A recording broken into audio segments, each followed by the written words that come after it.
কিয়ামতের মাঠে আল্লাহ তাআলা নবীজির হাতে দিয়ে দিবে তোমার আমলনামা। হে নবী, আপনি তো আপনার উম্মতের সুপারিশ করবেন, জান্নাতে নিবেন।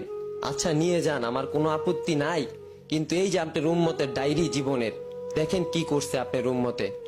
তখন আমার নবীজি পৃষ্ঠা উল্টাইবে।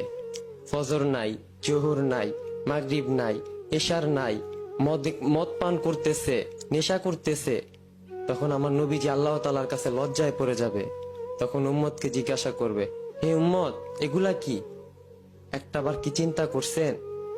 যেই নবীজি আমাদের জন্য এত কিছু করে দিয়ে গেলেন, যেই নবীর জন্য আজকে আমরা মানুষ জাতি এই পৃথিবীতে আসতে পারছি, যে নবীর উম্মত হতে পেরেছি, এতে আমরা ধন্য মনে করি। আর ওই নবীর সুন্নত, আর ওই নবীর নামাজ, ওই নবীর দেওয়া আদেশগুলা মানি না। টাকার পিছনে ছুটতেছি, নামাজ পড়ার মতো 5 মিনিট সময় পাইতেছি না। জানি না